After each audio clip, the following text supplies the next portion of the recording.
കണ്ടില്ലേ BJPയുടെ അസഹിഷ്ണുതയുടെ രൂപം?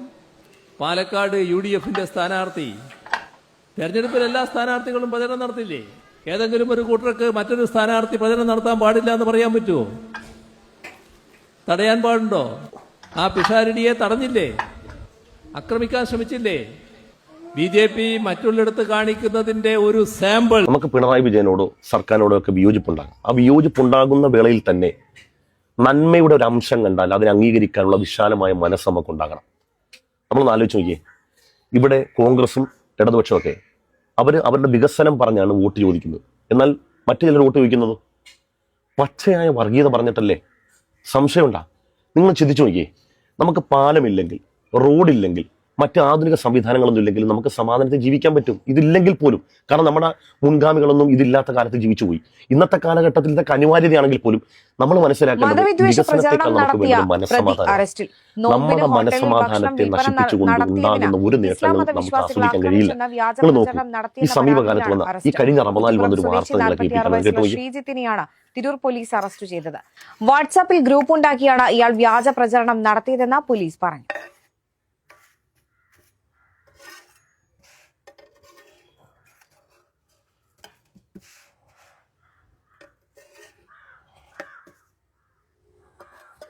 പച്ചയായ കളവല്ലേ? എന്തിനു വേണ്ടിയാണിത്?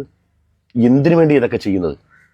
റമദാൻ മാസത്തിൽ ഭക്ഷണം കൊടുത്തതിന്റെ പേരിൽ അവന്റെ ഹോട്ടൽ തല്ലിപ്പൊളിച്ചു എന്ന് പച്ചക്കള്ളം വ്യാജ വാർത്ത പ്രചരിപ്പിക്കുകയാണ്.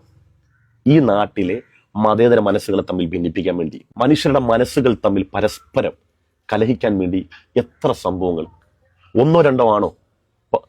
ഒരു സമൂഹം ആരാധിക്കുന്ന ക്ഷേത്രത്തിന്റെ അകത്തുകൊണ്ടുപോയി മാംസം വിതറുക, അവരുടെ വിഗ്രഹങ്ങളെ തല്ലിത്തകർക്കുക. സമീപകാലത്ത് ശ്രീനാരായണ ഗുരുവിന്റെ വിഗ്രഹം അടിച്ചു തകർത്തില്ലേ?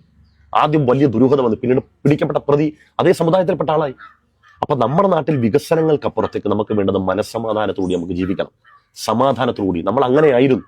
നമുക്ക് ഹിന്ദു എന്നും മുസൽമാൻ എന്നും ക്രിസ്ത്യാനി എന്നും നമ്മൾ ഓരോരുത്തരും നമ്മുടെ വിശ്വാസങ്ങൾ, നമ്മുടെ ആചാരങ്ങൾ അത് അനുസൃതമായി അത് അനുഷ്ഠിക്കുകയും സന്തോഷത്തോടുകൂടി നമ്മൾ മുന്നോട്ട് പോവുകയും ആരും പരസ്പരം കലഹിക്കാതെ നമുക്ക് മുന്നോട്ട് പോകണം.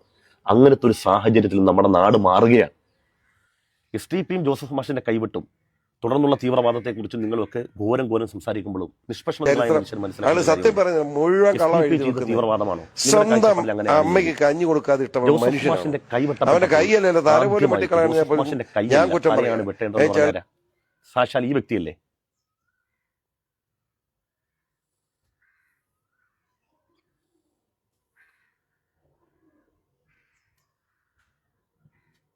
ജോസഫ് മാഷിന്റെ കൈയല്ല തലയാണ് വെട്ടേണ്ടതെന്ന് ആരാ പറഞ്ഞത്? PC George. ഈ PC ജോർജ് ഇപ്പൊ ആരുടെ സ്ഥാനാർത്ഥിയാ? BJPയുടെ സ്ഥാനാർത്ഥിയാ.